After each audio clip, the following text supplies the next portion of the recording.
The Legend of Zelda franchise has been hiding secrets in plain sight for over 3 decades. Dark messages buried in game code, impossible timeline connections, and developer statements that raise more questions than they answer. Today, I'm breaking down every major Zelda conspiracy theory, starting with the one that still haunts players 25 years later. Link is dead in Majora's Mask. Within the first 30 seconds of Majora's Mask, Skull Kid ambushes Link, knocks him off his horse, and sends him tumbling into a void. Zero control, zero agency. Before you can process what happened, Link is transformed into a Deku scrub, stripped of his body, his identity, everything that made him the hero of time. Fans have argued for years that this isn't a game intro, it's a death scene. Here's where it gets interesting. The entire structure of Majora's Mask operates on dream logic. Clocktown loops endlessly through the same 3 days. NPCs behave in surreal, mechanical patterns. Nothing about this world follows the rules established by any other game in the franchise. The theory says this place doesn't really exist, but the evidence goes deeper than vibes. The Elegy of Emptiness, a song that produces a hollow, lifeless statue of Link. A literal corpse image that the game forces you to leave behind at every dungeon entrance. You're dragging around your own dead body as a puzzle mechanic. Aonuma has never confirmed the death theory outright. The counter-argument is simple. This is just bold, experimental game design, pushing the franchise into darker territory. But the theory persists because Majora's Mask never answers the question it spends the entire game asking. Is this real, or is Link experiencing something far worse than Terminus' falling moon? If you think a dead hero is unsettling, wait until you hear about the missing piece of the Triforce that Nintendo may have been hiding since 1986. The Tetraforce theory. The entire Zelda fanbase lost its collective mind over a triangle looking slightly weird in one game. And honestly, that's kind of beautiful. Here's the setup. The Triforce has always been 3 pieces: power, wisdom, courage. Every canonical game, every official document,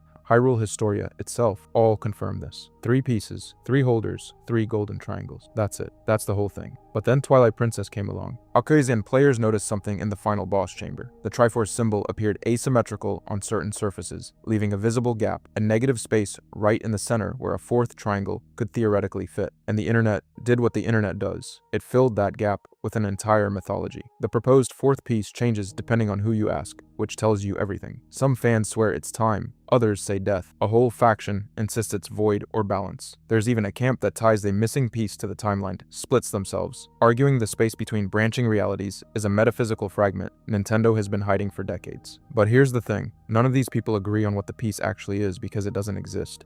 The theory survives purely on the human brain's pattern completion instinct. 3 corners of a triangle leave 1 corner implied, and your brain screams, fill it in. That's not evidence, that's geometry, exploiting psychology. The Tetraforce is the conspiracy theory equivalent of seeing a face on Mars. Completely wrong, completely understandable, and weirdly impossible to kill. But if you think obsessing over shapes is extreme, wait until you hear what the fanbase thinks is going on with Tingle. Tingle. Western Zelda fans think Tingle is a joke. A 35-year-old man in a green unitard who floats around on a balloon selling overpriced maps. He's annoying, he's weird, and he's the last character anyone would call important. But Japanese fans have a completely different read on him, and honestly, their version is way more unsettling. Tingle shows up in 5 separate Zelda titles. Not 3, not a couple of cameos. Majora's Mask, Wind Waker, Phantom Hourglass, Spirit Tracks, and 4 Swords Adventures. That's across multiple timeline branches, which should be impossible for a regular NPC. Link reincarnates because he's cosmically bound to. Zelda reincarnates because of Demise's curse. But Tingle, there's no explained reason for him to keep appearing, and yet he does, every single time. Here's where it gets interesting. In Wind Waker, his dialogue references previous lives and spiritual awakening. In 4 Swords Adventures, one translated line claims he's traveled across time, though that translation is disputed and should be taken with a grain of salt. But even without that line, the pattern is hard to ignore. And then there's the Majora's Mask problem. That game builds its entire metaphysical system around masks and souls. Every major character has a corresponding mask. Every spirit is accounted for, but Tingle doesn't have one. He exists completely outside the mask-soul framework, which fans interpret as evidence he operates on a different level entirely. The Japanese fan community has long read Tingle as a wanderer archetype, a figure tied to eternal recurrence who appears wherever cycles reset. Not a hero, not a villain, just an ancient soul passively watching the same tragedy unfold across timelines. The universe's most annoying man might also be its oldest observer. Is it confirmed? Absolutely not. But 5 games across 3 timeline branches feels too consistent to be accidental, even if it's too thin to be proven. But if you think a secretly immortal map salesman is strange, wait until you hear what the Happy Mask salesman actually is. The Happy Mask salesman is a god. You know what's unsettling about the Happy Mask salesman? It's not the mask he carries. It's not even his impossible knowledge of events he shouldn't know about. It's that his smile never changes. Catastrophe, salvation, the literal end of the world, he greets all of it with the exact same grin. But here's where it gets weird. This guy appears in Ocarina of Time, gives you a single interaction in Hyrule Castle Town, and then vanishes. Not walks away. Vanishes. Like he was never a resident at all. Then he shows up in Termina, a parallel dimension, already waiting for you, already knowing what happened. Quota already in control. And his dialogue throughout Majora's Mask doesn't sound like a shopkeeper. It sounds like a narrator. He references fates and destinies instead of events. He speaks in riddles that no other NPC in the entire game uses. He's emotionally detached from a world that's 3 days from annihilation, because why would a god panic about something he already knows the ending to? That brings us to his closing speech, the real centerpiece of this theory. After Link saves Termina, the salesman tells him it was not the mask that was bothering you and calls Majora's Mask a good mask. He delivers this with the calm of someone who watched every single reset, every failed cycle, every desperate attempt Link made. He knew how it ended before it started. Fan theories range wildly on what he actually is. Some say he's Vati. Others call him a neutral force of fate, an embodiment of Hyrule itself, or the man in the moon referenced in Wind Waker's prologue. The specifics differ, but every version agrees on one thing. He is not human. Now, the honest reading? This could be atmospheric vagueness. Nintendo loves cryptic characters. But a character who teleports between dimensions, possesses knowledge beyond mortal scope, and treats apocalyptic events like minor inconveniences isn't just quirky game design. That's something else entirely. But if one mysterious figure hiding in plain sight sounds suspicious, wait until you hear about an entire civilization that might have been erased from Hyrule's history. The interlopers are Sheikah. Pull up a screenshot of Midna's helmet. Now pull up the Sheikah eye symbol, the teardrop, the lashes, the exact same motif stamped on every Sheikah artifact across the entire franchise. They're identical, and that's where this theory starts, because your eyes are telling you something that the official lore desperately wants you to ignore. Here's the setup. Twilight Princess introduces the interlopers, a race of shadow-wielding magic users who were banished into the Twilight Realm roughly 10,000 years before the game takes place. They were assassins. They used forbidden power. They operated from the shadows. Sound familiar? Because the Sheikah are literally all of those things. Shadow Tribe, assassins, servants of the royal family who dabbled in magic so dangerous that Hyrule's own monarchy tried to erase them from history. But here's where it gets interesting. Hyrule Historia, the official Nintendo timeline document, explicitly states the Twilight evolved separately from the Sheikah. Case closed, right? Theory debunked, not even close. Because that one line in Hyrule Historia doesn't explain why Midna is wearing the Sheikah symbol on her head. It doesn't address the overlapping descriptions, the shared abilities, or the fact that both groups were punished by Hyrule's ruling class for the same crime, wielding shadow magic that threatened the kingdom's power structure. Older fans treat the official denial as exactly that, a denial. The visual evidence was baked into Twilight Princess years before Hyrule Historia was ever published. The designers made a deliberate choice to put that symbol on Midna's helmet, and no retroactive lore document has ever explained why.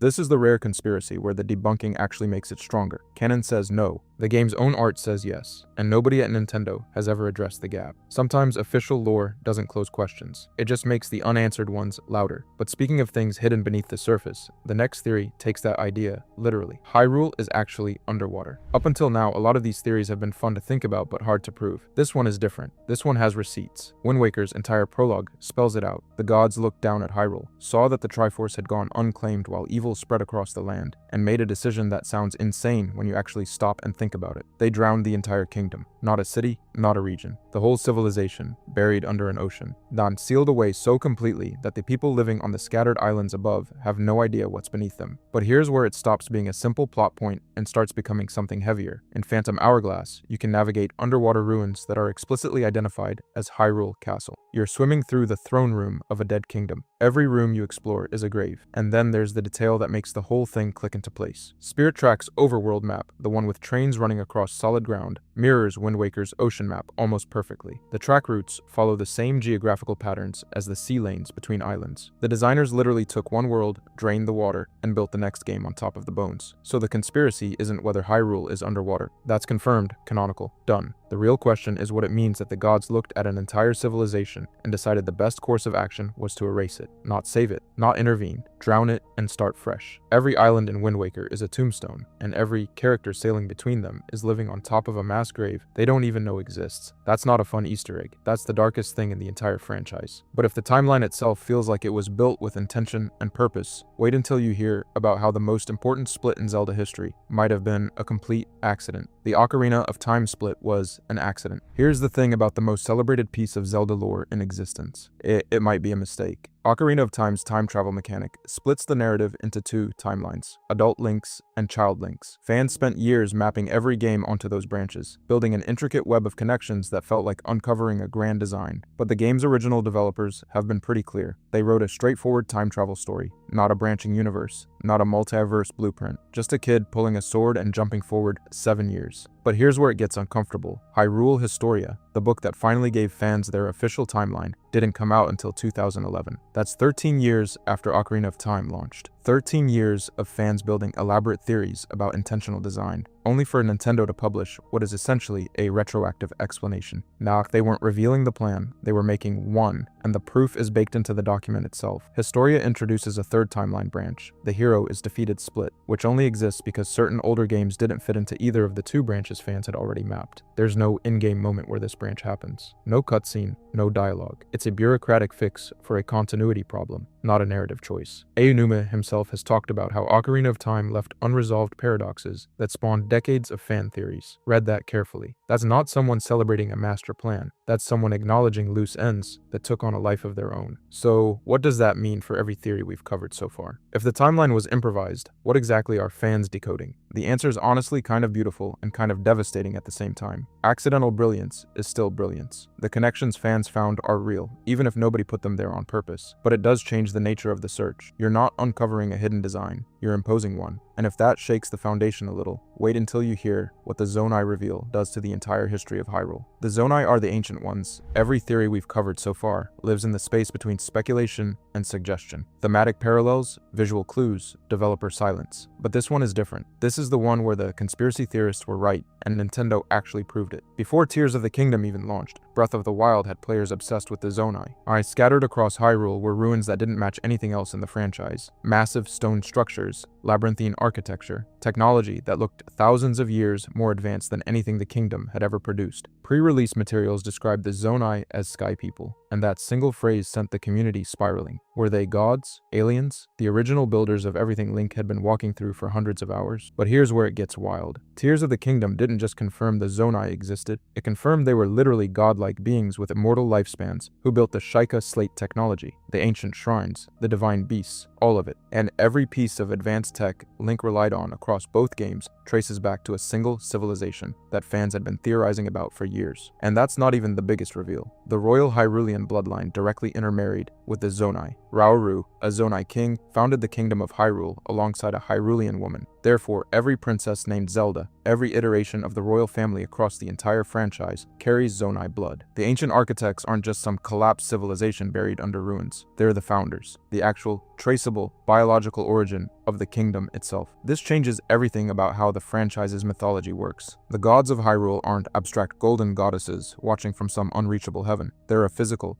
identifiable race who built things with their hands, had children, grew old, and died. The divine origin of the kingdom is suddenly material. You can follow the family tree. For years, fans pieced this together from stone carvings and environmental clues, and the community called them crazy. Then Tears of the Kingdom dropped and validated every single thread. The ancient past isn't a metaphor, it's a bloodline. And if the theorists were right about the Zonai, it raises an uncomfortable question about every other theory on this list. Speaking of which, the next connection fans have drawn is even stranger, because it links two characters from completely different games who should have nothing to do with each other. Midna and Majora are related. This one has zero hard evidence. I need to say that up front, but it might be the most compelling theory on this entire list, and the reason why is going to haunt you. Midna rules the Twilight Realm, an alternate dimension that exists outside Hyrule's physical world. She manipulates Twilight energy, she assists Link through shape-shifting transformations, and her entire domain is a dark mirror of the world we know. Now think about Majora's Mask, a sentient artifact with its own will, tied to a parallel reality that also sits outside the main world, driving transformation and resetting a 3-day death loop that traps everyone inside it. Two entities, two games, two completely separate timeline branches, and yet their thematic DNA is nearly identical. But here's where it gets genuinely eerie. Look at the Twilight Realm and Termina side by side. Both are desaturated, distorted versions of reality. And both feature impossible geometry and architecture that shouldn't exist. Both carry this pervasive sense of wrongness, like you've stepped into a place that was never meant to hold living things. No other locations in the entire Zelda franchise share that specific aesthetic. Not Lorule, not the Dark World, not the Silent Realm. Only these two. Fan theories have tried to bridge the gap.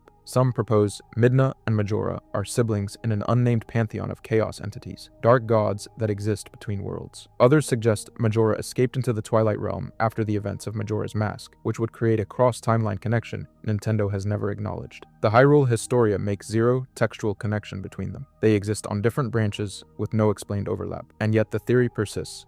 It persists because sometimes design language tells a story the writers haven't written yet. The artists who built Termina and the artists who built the Twilight Realm were speaking the same visual vocabulary, whether they intended to or not. That shared language feels like it means something. This is the theory that would make the franchise richer if it were true, and maybe that's enough reason to keep believing it. But if Midna and Majora hint at connections between timelines, there's a much larger theory that claims every timeline eventually collapses into the same destination, Breath of the Wild. Here's the theory that quietly breaks the entire franchise. Breath of the Wild is set over 10,000 years after Skyward Sword. Tears of the Kingdom confirms this explicitly. That makes it the furthest point in the future the series has ever shown us, by a massive margin. And when you look at what Hyrule looks like at that point, overgrown ruins, collapsed kingdoms, nature swallowing everything whole, you start to realize something uncomfortable. This isn't what a world looks like after losing a war. This is what a world looks like after winning the same war 1,000 times. The cycle is the entire point. Calamity Ganon returns exactly 10,000 years after the first calamity. Link rises. Zelda seals the evil. Hyrule rebuilds. And then it happens again. Tears of the Kingdom goes even further, confirming that destroying Ganondorf doesn't prevent future incarnations. The curse doesn't care about outcomes.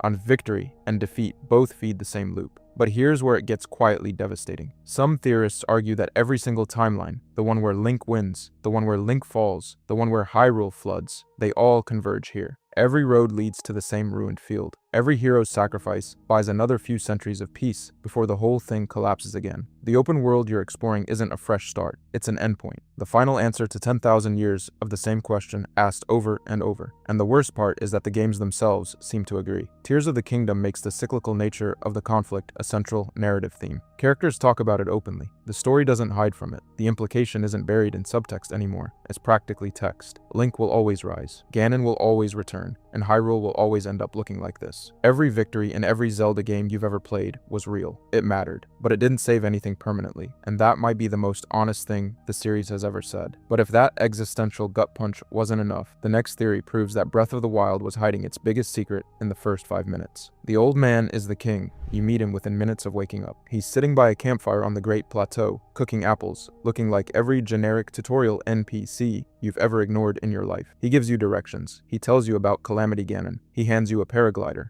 And then you glide off the plateau and never think about him again. But here's the thing. That old man is King Rome Bosphorus Hyrule, Link's former king, the ruler of the entire kingdom that fell to Ganon's assault. A man who died during the calamity, came back as a ghost, and then disguised himself as a nobody so he could guide the one person capable of saving everything without overwhelming him with the weight of that responsibility. And the game gives you zero warning. There's no visual foreshadowing, no cryptic dialogue hinting at royalty, no crown hidden under his hood. He looks, talks, and behaves like a throwaway character, the kind of NPC you sprint past on your second playthrough. The reveal only comes after you've earned the paraglider, when a cutscene strips away the disguise and shows you who he really was. It's not a twist you could have predicted. It's a twist designed to make you feel something when you look back at every interaction you had with him. But this isn't just a cool story beat. This is a design confession. The old man reveal tells you exactly how Zelda games work. The most important figure in Link's journey was standing right in front of you, disguised as the least important character on the map. Significance dressed up as ordinariness, meaning hidden inside the mundane. That's not an accident, that's a philosophy. And it retroactively validates every single player who ever stared at a weird texture, followed a suspicious NPC, or refused to accept that a detail was just decoration. This one isn't a theory, it's confirmed canon. Nintendo looked players in the eye and said, yes, we hide the most critical information in the most forgettable places. Yes, the things you overlook are sometimes the things that matter most, which raises an uncomfortable question. If the most generic old man on the Great Plateau was secretly the king of Hyrule, what else has been hiding in the foundations of this franchise for decades? Because there's one final theory that takes this idea further than anyone expected, and it touches the two characters at the very center of everything. Link and Zelda are the same soul. Every Zelda game asks the same question and never answers it. Why does this keep happening? Why do these two people find each other across every timeline, every century, every apocalypse? The Curse of Demise is supposed to be the explanation. But here's the thing. The curse doesn't actually explain anything. it describes something that was already true. Skyward Sword lays it out explicitly.